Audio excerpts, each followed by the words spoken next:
Gracias, Raquel. Qué alegría estar de regreso. Un fin de semana, un domingo más. Usted sabe que a muchos de ustedes yo los veo más que a mis propios hermanos, que a mis propios sobrinos. Los veo mucho más.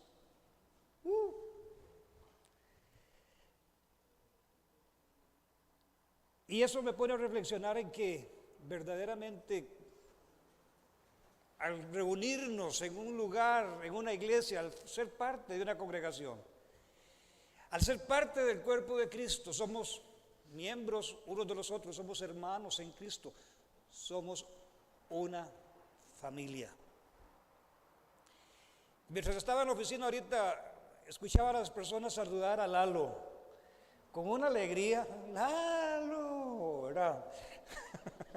Con una alegría, con un gozo, y eso me hizo pensar, Señor, qué lindo es mirarnos, el saludarnos, y me hizo reflexionar en que verdaderamente somos esa familia. Y honestamente, y usted tiene que reflexionar y pensar, usted me ve más a mí, ve más a otras personas de aquí de la iglesia, más que a su propia familia. Quizás viven en Guanacaste, viven en Nicaragua, viven en Limón, como es mi caso. Mi familia vive allá, todos viven allá. Y qué alegría es reunirnos y mirarnos y saber de que el ADN del Espíritu Santo está en nosotros. Y por eso nos alegramos de vernos, ¿verdad, Omar? Desde Colombia, ahí está Omar, tremendo. Muy bien, la familia que está en la parte de atrás, caballero, le damos la bienvenida a las damas que están con él. El Señor les bendiga, nos alegra mucho que estén con nosotros en esta mañana. Y igualmente, Eliseo, nos regocijamos de tenerle nuevamente con nosotros, así que bienvenidos todos. Y Sonia, sí, Sonia y sus nietas, ¿verdad? Bueno, Sonia, la esposa de Eliseo, más de un año que no venían al culto por el asunto de la pandemia, pero gracias al Señor que ya estamos, ¿verdad?, en este proceso de que vamos poco a poco a nivel de país, con fe en el Señor primeramente, y que vamos adelante. Así que también muchísimas gracias a todos.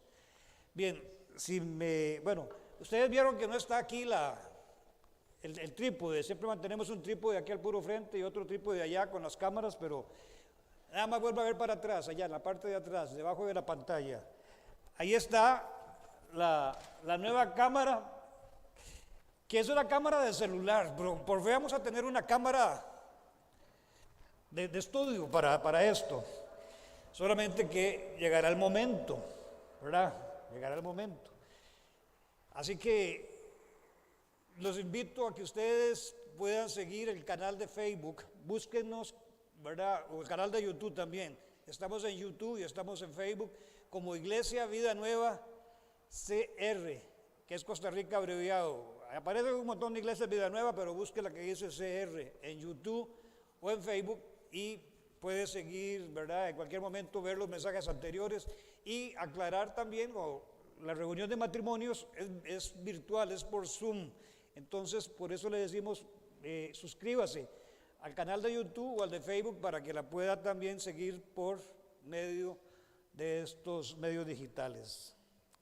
Muy bien, vamos a orar. Vamos a pedirle al Señor que nos dé revelación, sabiduría en la palabra. Y déjela allí, Señor. Como te decía este canto al final, ya todo está consumado, todo está hecho. Tu triunfo en la cruz, Señor, tu resurrección, todo. Y todo esto, como dice también tu palabra, está dispuesto para nosotros, porque ese mismo poder que resucitó a Jesucristo de entre los muertos, dice el apóstol Pablo, está dispuesto. Ese mismo poder de Dios que resucitó a Jesucristo de entre los muertos está dispuesto para actuar en favor de nosotros. Señor, a ti te tributamos nuestra adoración, nuestra alabanza, y pedimos que por tu Espíritu Santo guíes nuestros pensamientos. Padre, que nuestra atención esté en este momento puesta en tu palabra para que, Señor, esta palabra que es buena semilla, dé fruto en mi vida al 100%, en el nombre de Cristo Jesús. Amén y amén. Muy bien, y hablando de eso, yo quiero pedirle que ponga su celular en vibrador. Si le entran mensajes, ¿verdad? No se ha tentado a querer ver el mensaje porque a veces son de cobro. El Goyo le recuerda que su cuota cacataca, ¿verdad? Eso nada que ver en una mañana como esta. Así que póngalo en vibrador y que no le suene. Aunque hubo un tiempo aquí, ustedes se recordarán que poníamos el mensaje de que apague su celular en español, en inglés, en francés, en ruso, en alemán y en chino. ¿Recuerdan? Poníamos ese rótulo que apague su celular, porque con todo y todo que estaba ahí, lo decía, siempre los teléfonos sonaban. Entonces digo yo, aquí tiene que haber alguien alemán o chino o ruso, ¿verdad? Porque entonces, pero por favor, póngalo allí en vibrador. Muy bien. Necesito cambiar de focos. Estos son para manejar y para ver de lejos, pero estos son para leer.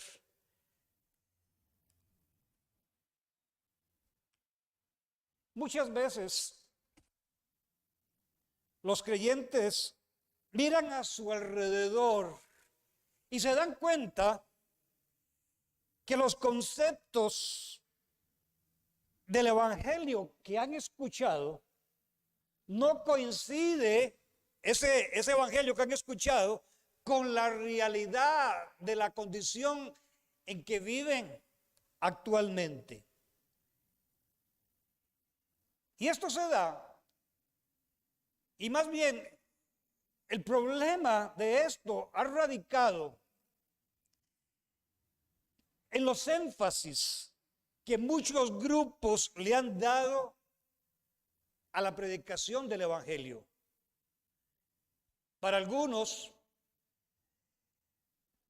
la proclamación del evangelio es la prosperidad, y solamente de eso.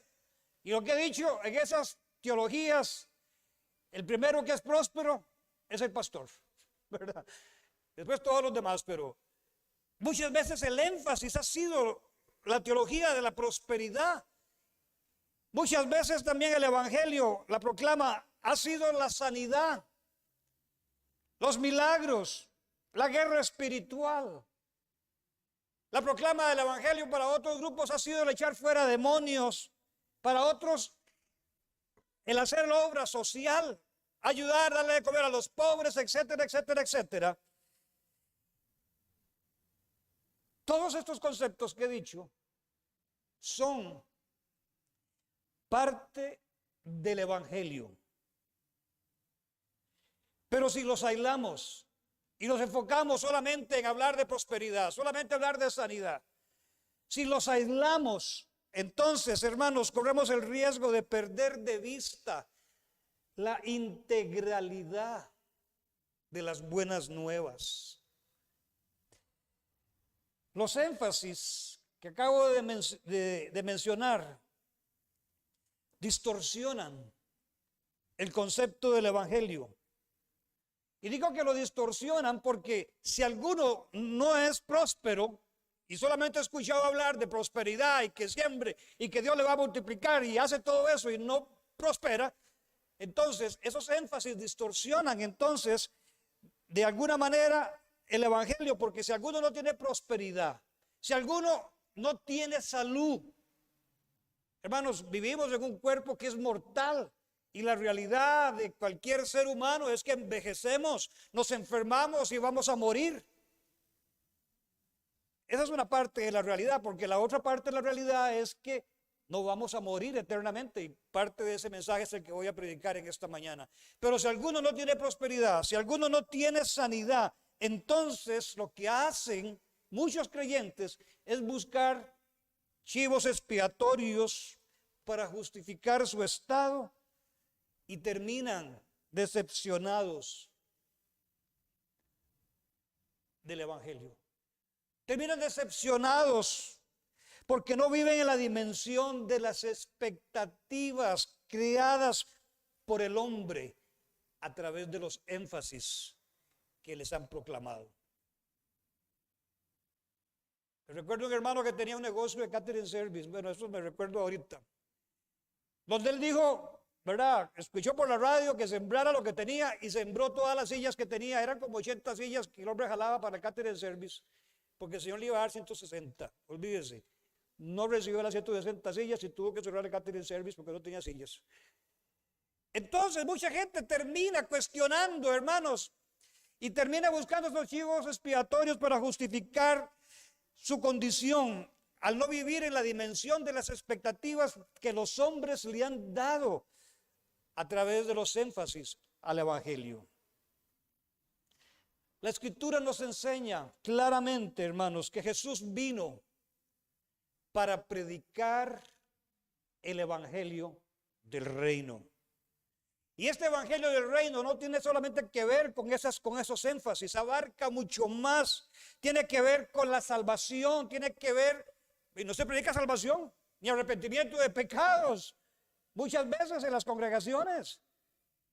Pero eso es el Evangelio también.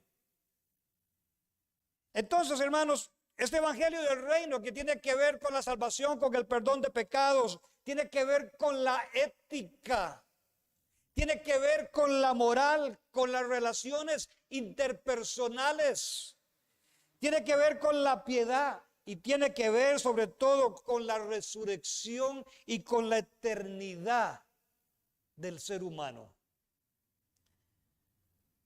Aspectos del Evangelio del reino que van más allá de los énfasis de la añadidura. Y hoy, con ocasión que estamos celebrando el día de resurrección, quiero abordar el mensaje bajo el tema, el mensaje del Evangelio y la resurrección. Y vamos a ir a Primera de Corintios. Y vamos a estar allí en Primera de Corintios. Y vamos a leer del verso 3 al 8. Si están conmigo allí. Vamos a esperar que lo tengamos aquí arribita. ¿O ya está ahí? Todavía no. Primera de Corintios del verso 3 al 8. Dice así la Escritura. Porque primeramente les he enseñado lo que asimismo recibí. 2 puntos. Que Cristo murió por nuestros pecados, conforme a las Escrituras. Y aquí, hermanos, yo quiero que de este texto en adelante veamos 2 declaraciones que constituyen la base del Evangelio y la base de la fe cristiana. Y la primera declaración, hermanos, que se refiere, que es la base del Evangelio y una base de la fe. La primera declaración es que Cristo murió, como dice en el verso 3. Porque primeramente les he enseñado lo que así mismo recibí, que Cristo murió por nuestros pecados conforme a las Escrituras. Entonces, esta primera declaración, ¿qué significa? Significa que, hermanos, Cristo tomó nuestro lugar en la cruz del Calvario. Ahora, no solamente, hermanos, quiero que veamos a Cristo crucificado, sino que al ver a Cristo crucificado en este relato que dice el apóstol Pablo, Cristo murió por nuestros pecados. No solamente que veamos a Cristo allí, esa imagen de la cruz, sino que además de eso nos veamos que usted y yo éramos los que teníamos que estar allí en esa cruz. La cruz, hermanos, prefigura el castigo eterno sobre la humanidad por el pecado, pero nuestro Señor Jesucristo, Él tomó nuestro lugar, murió por nuestros pecados. El castigo de nuestra paz fue sobre Él. Entonces, ese castigo, esa cruz que prefigura el castigo que Cristo sufrió, es que usted y yo éramos los que teníamos que estar allí. ¿Se da cuenta? Eso cambia el panorama. Ya no estoy viendo a Cristo, era yo el que tenía que estar allí y pagar por el pecado. Así que, hermanos, entendemos entonces que las consecuencias desde el Edén, desde que el hombre transgredió la autoridad de Dios, las consecuencias del hombre querer ser igual a Dios, porque realmente entendemos que ese es el pecado del hombre, esa desobediencia que lo llevó a querer ser igual a Dios. Porque cuando Satanás le dijo, no es cierto, no morirán, sino que Dios sabe que el día que ustedes coman de ese fruto serán como Dios, y esa oferta serán como Dios, fue lo que llevó al fin y al cabo al hombre a desobedecer a Dios, el querer ser igual a Dios, el querer ser como Dios. Y es realmente el pecado de la humanidad hasta hoy, ser cada uno su propio Dios, ignorar a Dios, sacar a Dios de su vida, de toda esfera de la vida social, del gobierno, de donde sea, y cada uno ser su propio Dios. Entonces, no sé por qué estoy hablando de esto, porque esto no está en mis notas, pero es necesario que lo comprendamos. Entonces, hermanos, nos damos cuenta que ese hecho de desobediencia, de querer ser igual a Dios, trajo consecuencias eternas sobre toda la humanidad. Ese hecho, hermanos, de ese pecado del Edén, nos separó de la comunión con Dios, nos separó del propósito eterno de Dios, que tuviéramos vida eterna con Él. Se truncó, Satanás vino y le arrebató al hombre eso de lo que Dios había propuesto en su corazón para la humanidad. Entonces, en la justicia divina, hermanos, ese hecho no podía quedar sin ser juzgado. Y el único que podía pagar el precio de la reconciliación era solamente Jesús, el Cordero sin mancha, sin pecado, al ir a la cruz y entregar su vida por cada uno de nosotros. Ese hecho de pecado nos condenó entonces a que quedáramos separados de Dios y condenados a un juicio eterno. Por eso estoy diciendo que al mirar a la cruz nos veamos que nosotros éramos los que teníamos que estar ahí. Ante este dilema que tenía el ser humano, la humanidad, la raza humana, la creación entera realmente, ante este dilema del hombre, Dios entonces, entendemos, nos dio a su Hijo Jesucristo sin pecado, sin mancha, para que mediante su sacrificio Él tomara nuestro lugar como ofrenda de expiación por el pecado. Nuestro Señor es la ofrenda perfecta, el Cordero sin mancha, como leemos en la Escritura, sin pecado. Y es precisamente por medio de la cruz, hermanos, por medio de que su sangre fue derramada en la cruz del Calvario, que las demandas de justicia de Dios por el pecado de toda la humanidad quedaron satisfechas a través del sacrificio de nuestro Señor Jesucristo. Y no satisfechas solamente para el momento, satisfechas para el presente y para el futuro, porque en nuestra condición siempre vamos a seguir cayendo en pecado, en desobediencia a Dios. Pero tenemos ese sacrificio perfecto, eterno, hermanos, que no requiere de otro sacrificio más. Tenemos ese sacrificio para que a través de ese sacrificio, entonces, tanto en el pasado como en el presente y en el futuro, nosotros nuevamente seamos reconciliados con Dios. Esas demandas de justicia entonces quedaron satisfechas a través de la cruz del Calvario. Y como decía, este sacrificio, hermanos, no admite otros más que el hombre pueda imaginar o pueda proponer a sus semejantes para el perdón de los pecados. Eso es añadirle al evangelio. Eso es añadirle e invalidar el sacrificio de Cristo, cuando además de ese sacrificio perfecto y eterno, Las personas tienen que hacer algo, cumplir penitencias y cosas que se le demanden para el perdón de sus pecados. Este sacrificio no admite otros sacrificios, ni ninguna otra obra. Es por eso que el mensaje del Evangelio, cuando leemos aquí en 1 Corintios, es bien claro y literal. Cristo murió por nuestros pecados. No hay otro acto de contrición. ¿Y saben qué más? No hay otro salvador, no hay otro mediador entre Dios y el hombre. Solamente Jesucristo y nada más. Cristo murió por nuestros pecados. De nadie más, aunque hubieron mártires en la historia de la iglesia, y mucha gente hoy está muriendo a causa del Evangelio en otros países, y están siendo perseguidos. Hermanos, esos sacrificios y esas obras que están haciendo no nos salvan a nadie. Solamente el sacrificio perfecto de nuestro Señor Jesucristo, y como decía, no hay otro mediador entre Dios y los hombres, solamente nuestro Señor Jesucristo. Él entonces tomó nuestro lugar, cargó el pecado de todos nosotros, y por eso es el único mediador y nadie más. La segunda declaración del Evangelio es lo que dice en el verso 4. Dice, y que fue sepultado,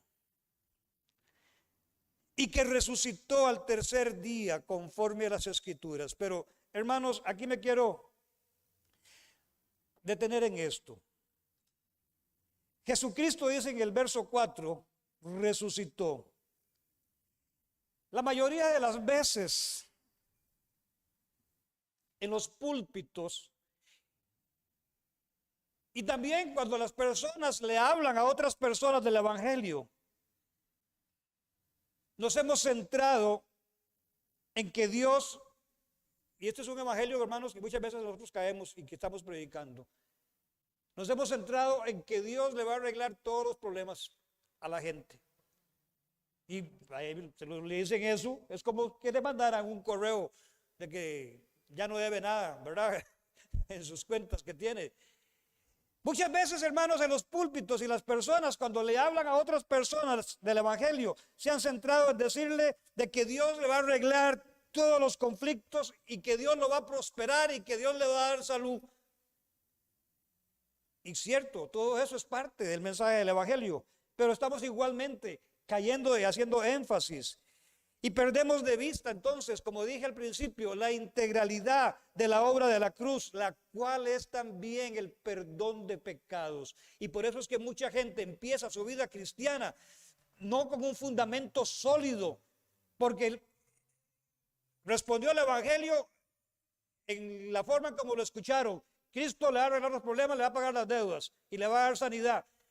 Pero la base del arrepentimiento, hermanos, muchas personas nunca han escuchado, están en la iglesia y nunca se han arrepentido ni han reconocido su necesidad de perdón por su propio pecado. Y eso no es culpa de ellas, es culpa del evangelio que han escuchado y que le están predicando. De sanidad, de libertad financiera, de que todo lo puede, de que eres un conquistador y que taca. Y sus pecados, nunca oyó que tenía que arrepentirse. Y mucha gente está en la iglesia en esta condición. Entonces, tampoco se les ha dicho de que Cristo resucitó. Hermanos, yo no sé, pero en otro tiempo, antes de ser creyente y aún siendo creyente, algunos años, yo le tenía miedo a la muerte. Ay no, qué horrible debe ser que lo metan a uno ahí en ese hueco y que le pongan todo oscuro y los gusanos y taca. Hermanos, nosotros estamos de paso en esta tierra.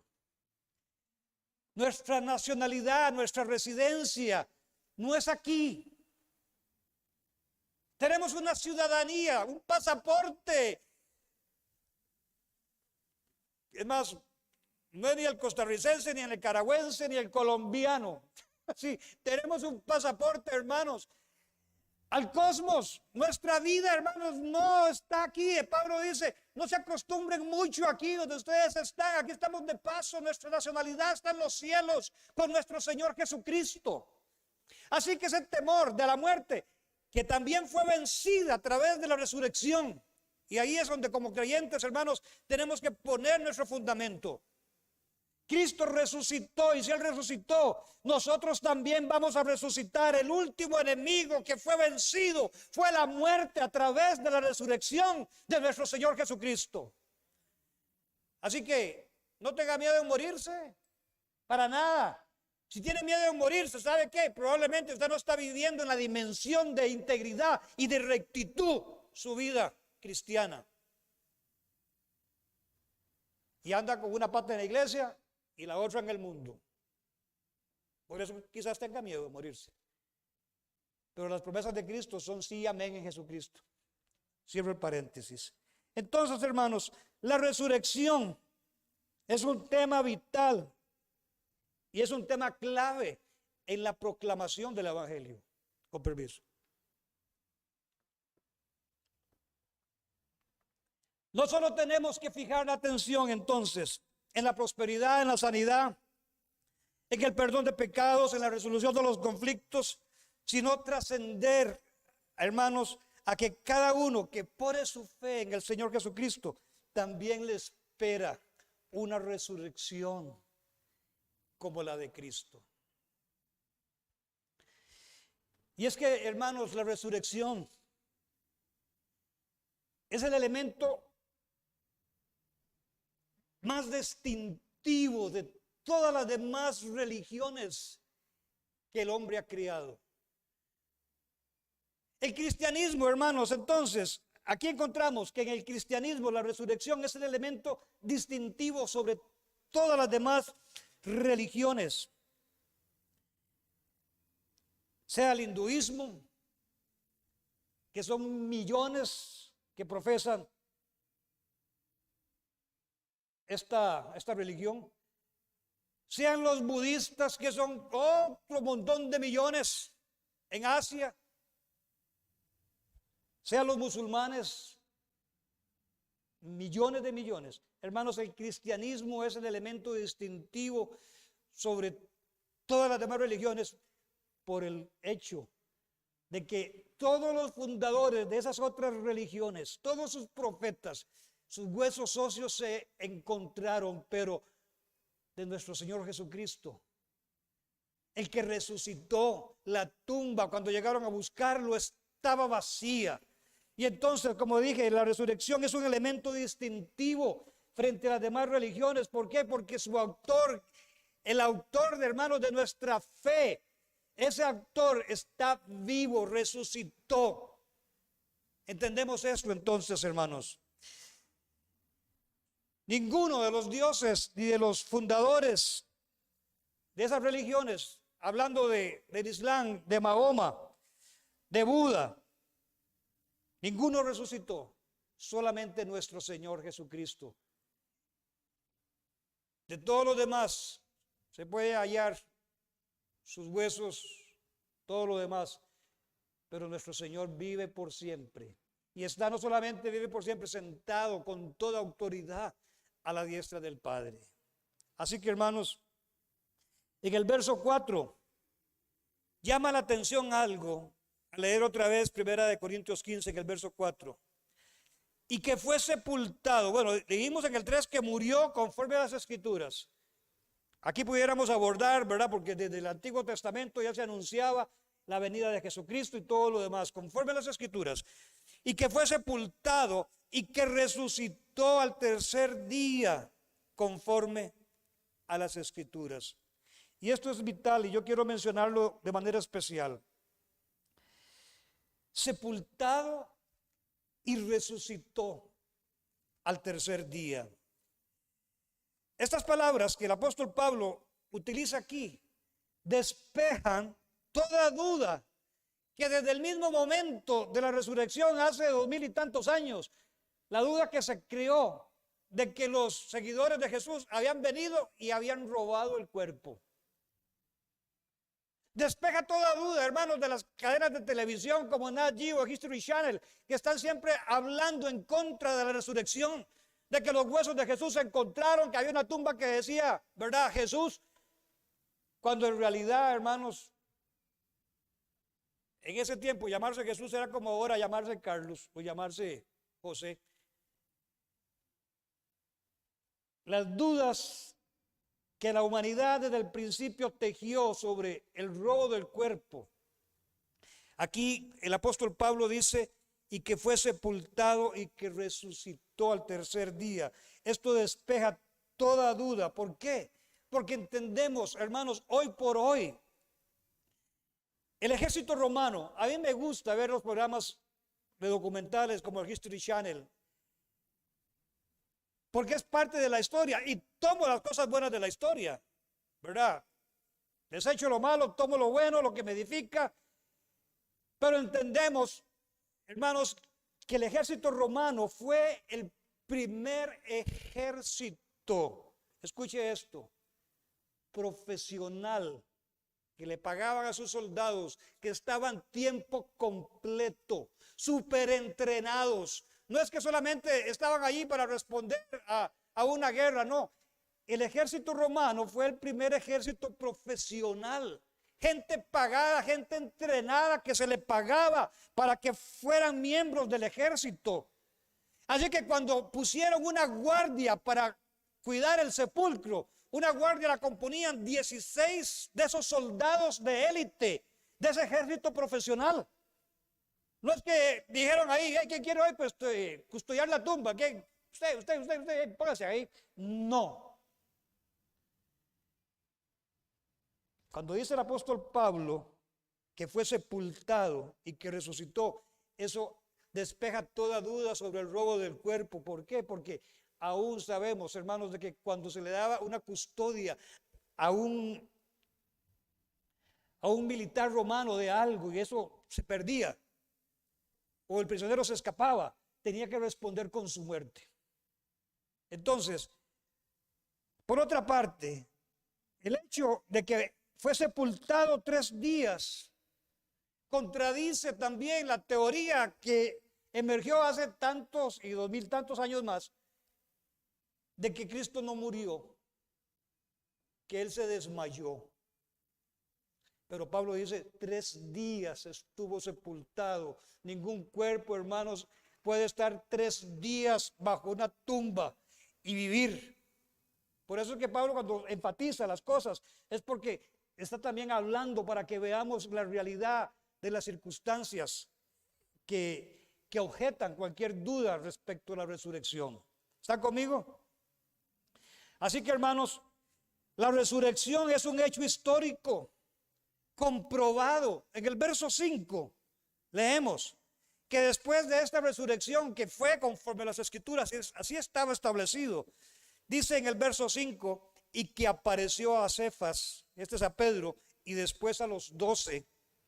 Después apareció a más de 500 hermanos a la vez, de los cuales muchos viven aún y otros ya duermen. Y dice en el verso 7, después apareció a Jacobo, después a todos los apóstoles, y al último de todos, como un abortivo, se me apareció a mí.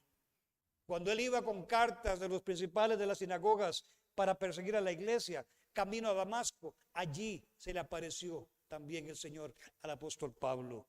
Así que, hermanos, es un hecho histórico comprobado. Aquí Pablo habla más de 500,000 de personas que fueron testigos de esa resurrección, testigos presenciales. Y en esa lista de personas pudiéramos agregar a los que estaban en el aposento alto, en Hechos capítulo 1, cuando estaban allí, ¿verdad? ¿Y cómo estaban? Escondidos en temor. Y ahorita me voy a referir a eso. Estaban en una situación de un sentimiento de desfallecer por la pérdida de su maestro. A esos 120 y tantos más, a las mujeres que fueron al sepulcro, se les apareció. Es un hecho histórico comprobado, la resurrección. Hermanos, y en esa lista de personas, como dice el verso 7, el verso 8 dice el apóstol Pablo, también se me apareció a mí. Termina diciendo, pero ¿saben una cosa? No solamente estamos hablando de ese hecho histórico comprobado, de esas personas que lo vieron, sino que hoy por hoy, usted y yo, hermanos, somos testigos de ese poder de la resurrección. Al entregar nuestra vida a Jesucristo, a que Él sea el Señor en nosotros, nos trasladó de la muerte, de muerte, dice la Escritura, de muerte a vida.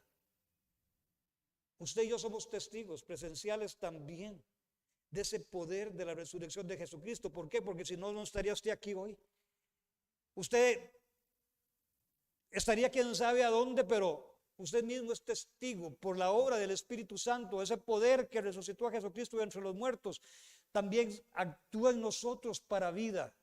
Y hoy podemos testificar de ese poder al mundo. Así que, hermanos, aquí nos damos cuenta, y es donde estaba mencionando, que los mismos apóstoles es el ejemplo más claro de esa resurrección. Cuando Jesucristo fue crucificado y murió en la cruz, porque sí murió, el poder de Dios lo resucitó, pero Él murió. Y otra vez, el poder de Dios lo resucitó. Después de eso, ustedes saben en la historia de la Biblia que los apóstoles la rayaron. Cada uno se dispersó. Estaban escondidos, estaban en temor. ¿Por qué? Porque temían que la misma suerte que había corrido nuestro Señor Jesucristo les pudiera suceder a ellos, que como seguidores de Jesucristo los aprendieran, los metieran a la cárcel y también los mataran. Esa era la condición real de los discípulos después de la crucifixión. Ellos estaban decepcionados, habían empeñado su fe en Jesús durante 3 años, lo siguieron, pero ahí estaban escondidos y en temor, decepcionados porque su líder había muerto y en las condiciones en que murió. Y lo único, hermanos, que pudo haber cambiado esa actitud de los discípulos, a la cual ellos después de esa experiencia de la resurrección estuvieron dispuestos a morir. Muchos fueron crucificados como el apóstol Pedro, y que no admitió que lo crucificaran con los brazos para arriba, sino de cabeza, porque no sentía que era digno que muriera igual que Jesucristo. A muchos le cortaron la cabeza, los aserraron, los mataron, le arrancaban la piel, se lo dejaban en carne viva los huesos, así murieron estas personas, hermanos. Pero ¿qué fue realmente lo que cambió esa condición de temor, de estar escondidos, de estar apesadumbrados? Solamente el haber visto a Jesús resucitado era lo que tenía que darles a ellos el valor y la valentía, la valentía para estar dispuestos a morir y entregar su vida por su maestro. Ellos son el mejor ejemplo, la mejor ilustración de esa resurrección. Así que, hermanos, a mirar todo esto, yo pensaba en los discípulos y pensé para mí mismo, así, en esa condición de desánimo y de desesperanza, estaba nuestra vida antes, abatidos, sin esperanza. Yo no sé si usted recuerda la condición de indigencia espiritual en la que usted llegó a Cristo. Quizás muchos nacieron en un hogar cristiano y son cristianos, ¿verdad? Por costumbre, pero necesitan un encuentro con el Señor y un arrepentimiento de sus pecados. En esa indigencia, en ese desánimo, en esa desesperanza, muchos de nosotros llegamos a Jesucristo, hermanos, y el encontrarnos con Él, así como Pablo se encontró con Él camino a Damasco, el encontrarnos con Jesucristo, el tener su presencia en nosotros y rendir nuestra vida a Él, hermanos, eso vino y transformó nuestra vida y cambió nuestro destino. Siempre he dicho esto en mis mensajes, pero como parte de mi testimonio. Si no hubiera sido porque Cristo vino a mi vida, se reveló a mi vida y yo rendí mi vida a Él, hermanos, quizás hubiera muerto joven, en un accidente de tránsito manejando borracho, no hubiera tenido la bendición de mi esposa y de mis hijos y el privilegio hoy de estar delante del pueblo de Dios, hermanos, y predicar de este evangelio. Hubiera muerto joven, hubiera muerto sin esperanza, sin propósito. Hubiera sido llevado y condenado a un juicio eterno. Pero el encontrarme con Cristo y el poder de su resurrección cambió mi vida y cambió mi destino. ¿Cuántos dicen amén? Así que, hermanos, en Hechos 1:3, o más bien en Hechos capítulo 1, en el verso 1 al 3, leemos. En el primer tratado, este es el apóstol Lucas, ¿verdad? Bueno, perdón, no era Lucas de los apóstoles. Él es un escritor, un historiador, él era un médico y había hecho ya un estudio profundo acerca de la vida de Jesús. En el primer tratado, oh Teófilo, hablé acerca de las cosas que Jesús comenzó a hacer y a enseñar, hasta el día en que fue recibido arriba, después de haber dado mandamiento por el Espíritu Santo a los apóstoles que había escogido, a quienes también, después de haber padecido, se presentó vivo con muchas pruebas indubitables. Voy a agarrar el celular y vi el significado de indubitables. ¿Sabe qué está diciendo aquí Lucas? Con muchas pruebas, hermanos, incuestionables, que cosas que no se pueden cuestionar, apareciéndoles durante 40 días. No fue que lo vieron un momentito nada más, 40 días, y hablándoles acerca del reino de Dios. Así que, cierro el punto, la resurrección es un hecho histórico comprobado. Número 3, la resurrección es el fundamento de nuestra fe. Hermanos, si algo tiene que estar claro para nosotros y para toda la humanidad es que un Salvador muerto no puede salvar a nadie. Jesús nos dijo, es necesario que yo me vaya, pero vendré. Y porque yo vivo, dijo el Señor a sus discípulos, ustedes también vivirán. La resurrección es el fundamento de nuestra fe. Y note estos elementos que son una garantía de nuestra resurrección. En 1 Corintios, donde estábamos, en el versículo 13, porque si no hay resurrección de muertos, tampoco Cristo resucitó. Eso quiere decir, si nosotros no fuéramos a resucitar, entonces negaríamos que Cristo resucitó. En el verso 14, y si Cristo no resucitó, vana es entonces nuestra predicación, vana es también su fe, si Él no hubiera resucitado. Si Cristo no resucitó, entonces vana es la predicación del evangelio y vana nuestra fe. Y ve lo que dice en el verso 15. Y somos hallados falsos testigos de Dios, porque hemos testificado de Dios que Él resucitó a Cristo, al cual no resucitó, si en verdad los muertos no resucitan. En otras palabras, hermanos, si nosotros no fuéramos a resucitar, entonces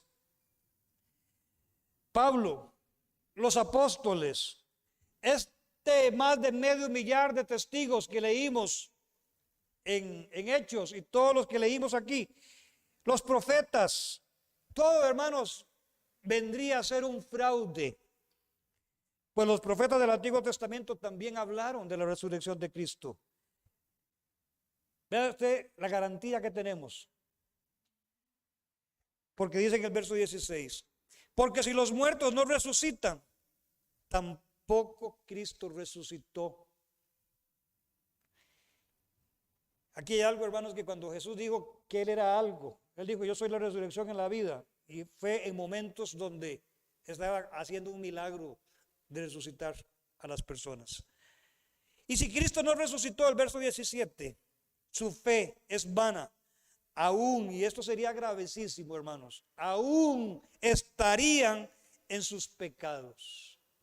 Aún estaríamos condenados. Eso es lo que está diciendo.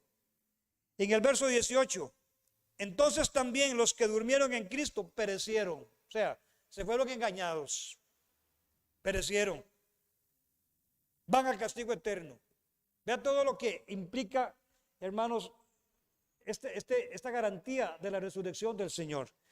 Y en el verso 18, entonces también los que durmieron en Cristo perecieron. Y ve el 19. Aquí, hermanos, esto me bendijo tanto, yo sé que a usted le va a bendecir. Si en esta vida solamente esperamos en Cristo, somos los más dignos de conmiseración de todos los hombres.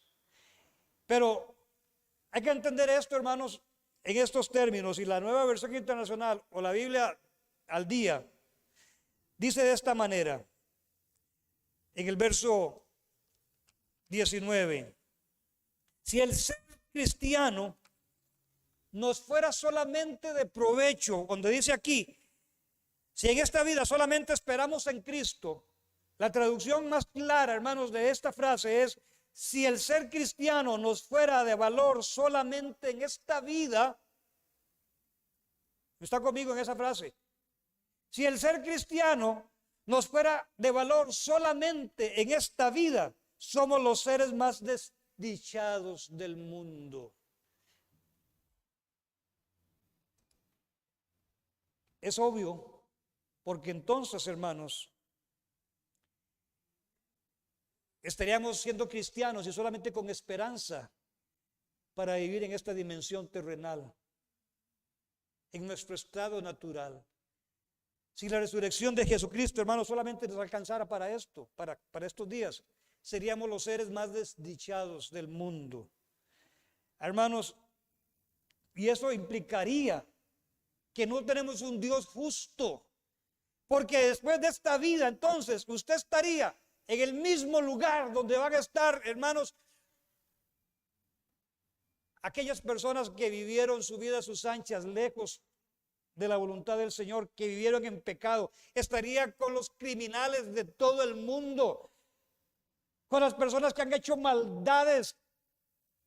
Estaría en la misma condición de todos los mortales pecadores, criminales, si solamente tuviéramos esperanza de nuestra resurrección. Como dice aquí, si ser cristiano no fuera solamente de valor para esta vida, no vemos la justicia de Dios. Pero no es así. El ser cristiano, hermanos, tiene implicaciones en esta vida, pero también tenemos la esperanza de la vida eterna a través de la resurrección de nuestro Señor Jesucristo. La resurrección de Jesús es la garantía de nuestra resurrección. En el verso 20 dice el apóstol Pablo, mas ahora Cristo ha resucitado de los muertos. Mas ahora primicias de los que durmieron es hecho.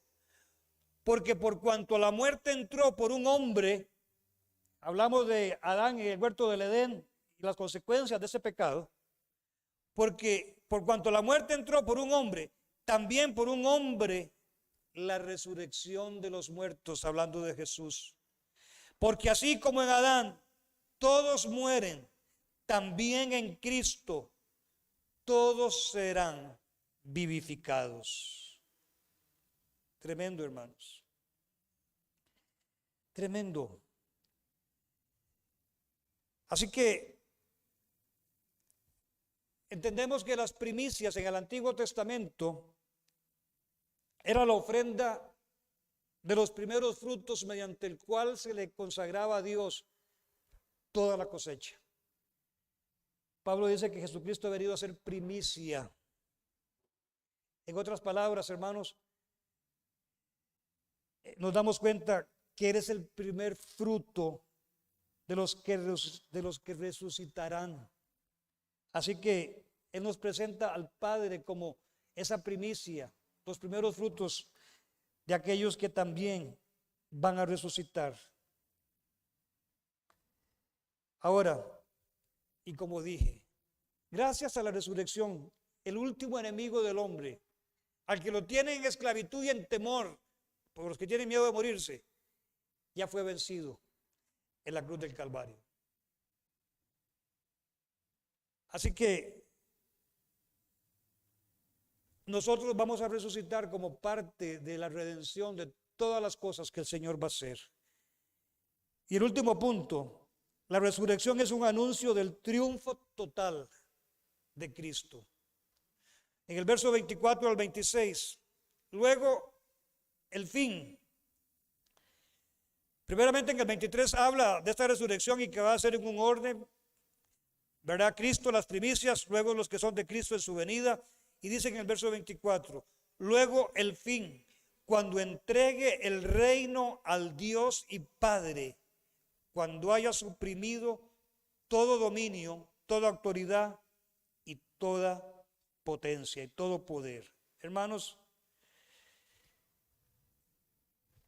toda fuerza espiritual. Y aquí, hermanos, entendemos Satanás, los demonios, todo, hermano, ese poder que ya está suprimido por la resurrección. Ya la sentencia sobre las huestes espirituales de maldad ya está hecha a través de la resurrección. Lo único que está esperando, hermanos, es la venida de Jesucristo y que la sentencia sea ejecutada, porque ya, hermanos, el veredicto ya está. Cristo resucitó, venció a la muerte, venció a las potestades, venció a los poderes. Por eso es que Satanás está desesperado, llevándose a todo el mundo rapidito a través de homicidios, de muertes y muchas cosas, porque el tiempo se le está venciendo. Vendrá el momento en que nuestro Señor Jesucristo volverá y va a suprimir por siempre ese poder. Y dice en el verso 25, porque preciso es que Él reine hasta que haya puesto a todos sus enemigos debajo de sus pies. Hermanos, todo gobierno, toda altivez del ser humano, dice en el libro de Filipenses, toda rodilla se doblará y confesará que Jesucristo es el Señor.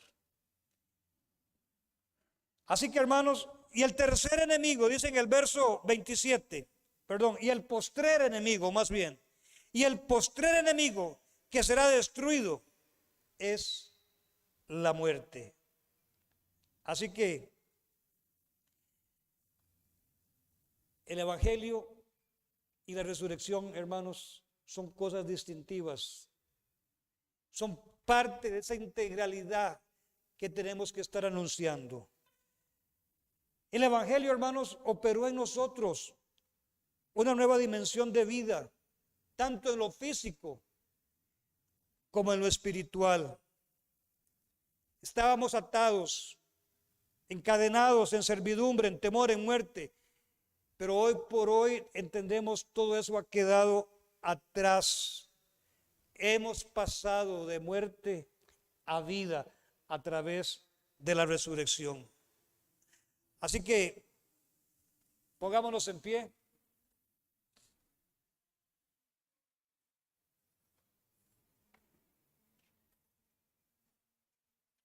Y medite allí en su corazón. Yo no sé lo que usted pueda estar pasando. Quizás al presente usted está viviendo una experiencia de vida que no concuerda con lo que usted ha escuchado del evangelio. Pero es necesario entonces que usted vea más allá y vea a Cristo en poder y en gloria, en autoridad, en su soberanía. Quizás usted puede estar en tristeza, en estrechez, en necesidad, en enfermedad. Pero ninguna de estas cosas, hermanos, pueden ser factores por los cuales usted tenga duda del amor de Dios. La máxima expresión del amor de Dios es la cruz, nuestro Señor, entregando su vida, pagando el precio por cada uno de nosotros. Y si su experiencia de vida hoy es distinta del evangelio que ha escuchado, y usted se ha cuestionado, hoy usted le puede decir al Señor: Señor, yo quiero mirar más allá, ver esa incondicionalidad de tu amor, el cual es la cruz del Calvario. Y ese poder de la resurrección que dice el apóstol Pablo que está dispuesto para conmigo. Hoy yo decido, Señor, creer en ese poder de la resurrección y encaminar mis pasos, dígale ahí en oración, hacia tu voluntad. Toma este momento y dígale allí al Señor que sus circunstancias no le impidan dejar de creer en Él y mirarlo a Él. Y más bien, examínese a usted mismo, a usted misma. Si lo que muchas veces, y escuche esto y se lo digo con respeto, examínese si muchas veces lo que usted llama prueba no es una prueba, sino el resultado de vivir en contra de la voluntad de Dios. Y es una consecuencia de su forma de vivir. Y tome este momento allí y sincérese con el Señor y dígale: Señor, la verdad es que hay cosas en mi vida que necesito rectificar. Y yo te pido perdón por mi forma de pensar, por querer demandar sin examinar verdaderamente cuánto es mi responsabilidad también en lo que estoy pasando, en lo que estoy viviendo. Pero yo me quiero aferrar a ese poder y a la cruz y confiar de que así como una vez cambiaste mi vida y mi destino, mi vida está en control tuyo. Y hoy yo decido confiar una vez más en ti. Usted puede orar allí al Señor y no permita que nada lo pueda apartar de su galardón. Y si usted está hoy aquí con nosotros por primera o por segunda vez y no ha tomado una decisión de rendir su vida al Señor, hoy es el día donde usted puede cambiar su destino a través de la fe en el Señor Jesucristo. Y le diga ahí, si también de donde nos esté mirando a través de los medios digitales, usted puede decirle al Señor: Señor, yo reconozco mi necesidad de ti. Reconozco, Señor, que hay caminos que yo tengo que cambiar y hay pecados en mí que tengo que reconocer y pedirte perdón. Dígaselo allí en la intimidad de su corazón al Señor: y me rindo a ti en esta mañana. Te pido perdón por mis pecados. Y hoy, Señor, yo en humildad me rindo ante ti para pedirte perdón por mis pecados. Y te pido que entres a mi corazón y que seas el Señor en mi vida. En el nombre de Jesús. Si usted ha hecho esta oración, usted ha pasado de muerte a vida. La resurrección de Jesucristo ahora es parte de su realidad y de su existencia. En el nombre de Cristo. Siempre terminamos nuestros servicios declarando la bendición sacerdotal. La bendición con la que el Señor le ordenó a Moisés y al sacerdote Aarón bendecir a sus hijos, a los que él había redimido de la esclavitud en Egipto. Esta bendición de un Padre comprometido, de un Dios amoroso, comprometido de cuidar de ellos todo el tiempo de su peregrinar hasta la tierra prometida. Esta promesa la tenemos a través del Espíritu Santo, que es la promesa de Jesucristo, de que estaría con nosotros todos los días hasta el fin del mundo. Y esta bendición sacerdotal que el Señor le ordenó a Moisés, yo la declaro sobre cada uno de tus hijos, Señor, que somos redimidos y tenemos esta promesa de tu presencia, diciéndoles: el Señor te bendiga y te guarde. El Señor haga resplandecer su rostro sobre ti y tenga de ti misericordia. El Señor alce sobre ti su rostro y ponga en ti paz. Y pondrán mi nombre sobre mis hijos y yo los bendeciré. Y yo pongo tu nombre, el nombre de Jesús, nuestro Redentor, el nombre de Jesús, nuestro Salvador, sobre la vida de cada hombre y de cada mujer en este lugar y allí, en los lugares donde se encuentren mirando este mensaje. Nombre sobre todo nombre, sobre la vida de cada hombre y cada mujer, y los bendigo en el nombre del Padre, en el nombre del Hijo y en el nombre precioso del Espíritu Santo. Amén y amén. Dios les bendiga, mis hermanos. Aleluya.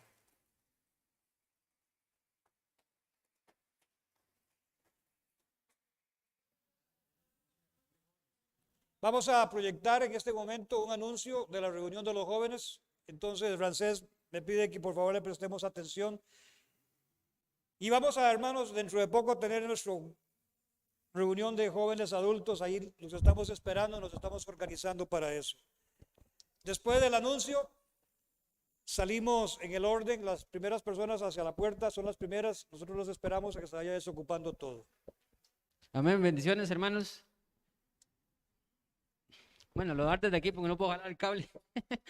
Quería invitarlos a los jóvenes adultos y a los jóvenes adolescentes el próximo sábado, 10 de abril, aquí en la iglesia. Va a ser presencial a las 2:30 los jóvenes adolescentes. Ahí les vamos a pasar el afiche, y a las 5 de la tarde los jóvenes adultos. Cualquiera que esté interesado se puede comunicar con Andrea, conmigo o con el pastor.